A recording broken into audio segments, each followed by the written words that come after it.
Elizabeth Ann Holmes was born on February 3, 1984, in Washington, D.C. Her father was a vice president at a subsidiary of the giant Enron. Since she was a child, she had a declared obsession. She didn't just want to be rich. She wanted to change the world and build something that truly mattered. At 19, while still a freshman at Stanford University, she had the idea that would define her life. Holmes planned a system that could test microscopic blood samples to detect diseases. She was quick to act and filed the documents to register her first patent. A year later, she dropped out of prestigious Stanford to dedicate herself entirely to her company. But I need to say one thing about this decision before we continue. Dropping out of college at 19 for an ambitious idea isn't crazy in Silicon Valley. It's exactly the kind of story the world celebrates, just like Steve Jobs and Bill Gates did.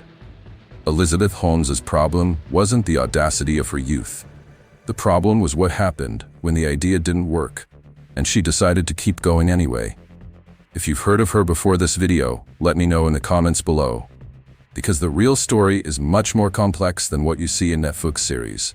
The promise of Theranos was something simple, yet absolutely revolutionary. A single drop of blood, taken from a fingertip, would replace dozens of vials. This method would be enough to perform hundreds of complex laboratory tests.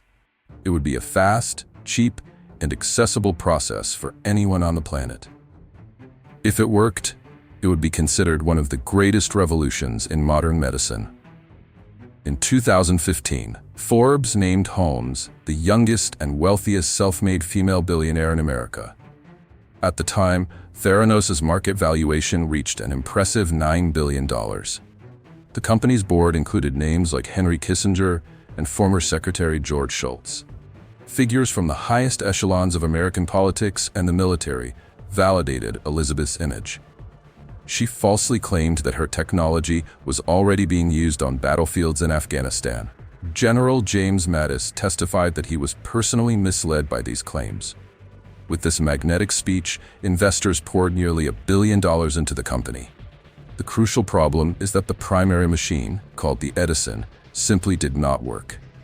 Out of the hundreds of tests advertised, the Edison could only perform a tiny fraction.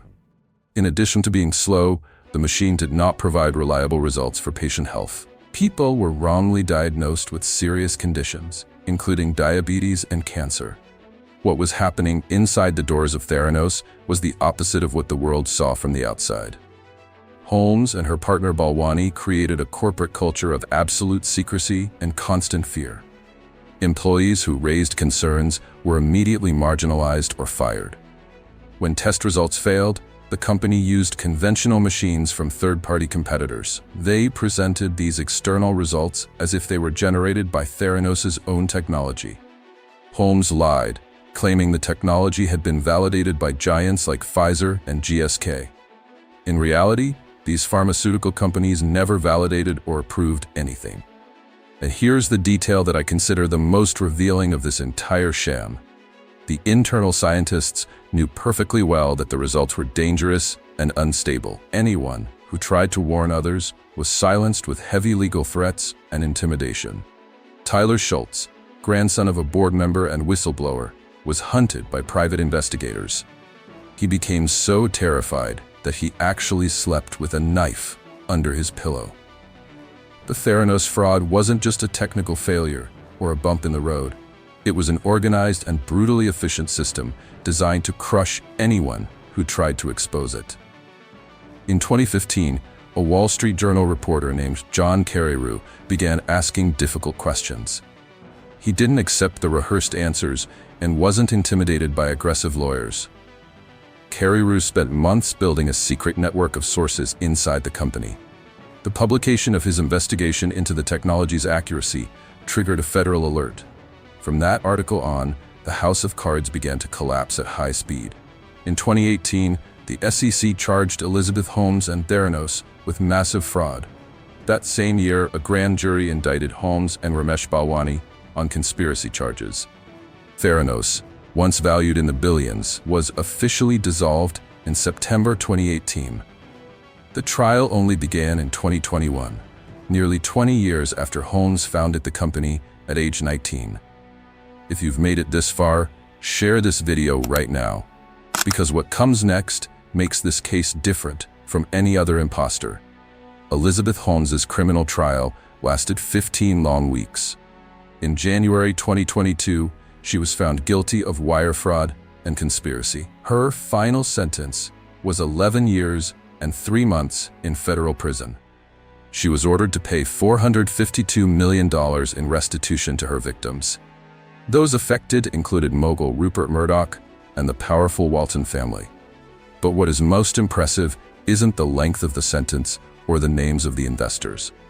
It is Holmes's unshakable behavior during every single day of the process.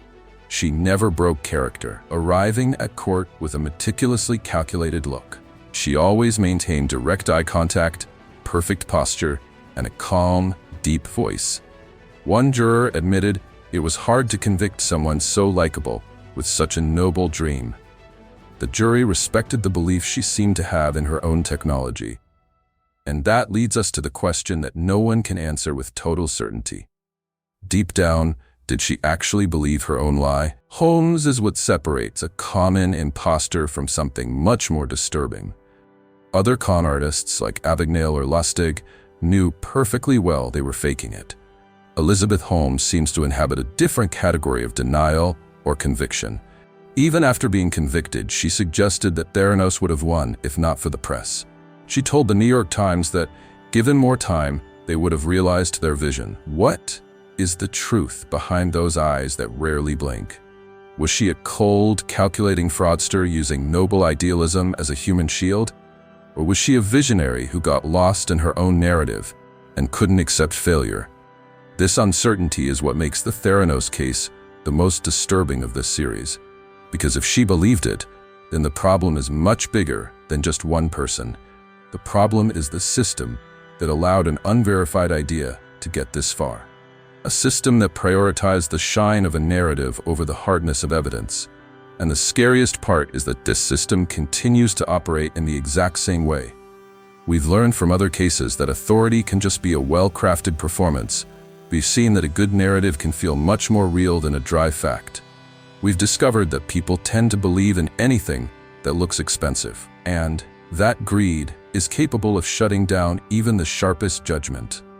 But Holmes revealed something much harder to face and harder to defend against. She proved that our own hope can also be exploited. When someone offers us a fairer, healthier world, our guard drops.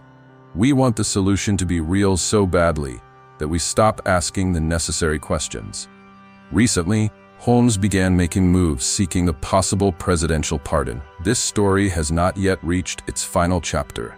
What makes us vulnerable is not stupidity, but the desire to believe in something bigger than ourselves. If others exploited greed, Elizabeth Holmes exploited our idealism.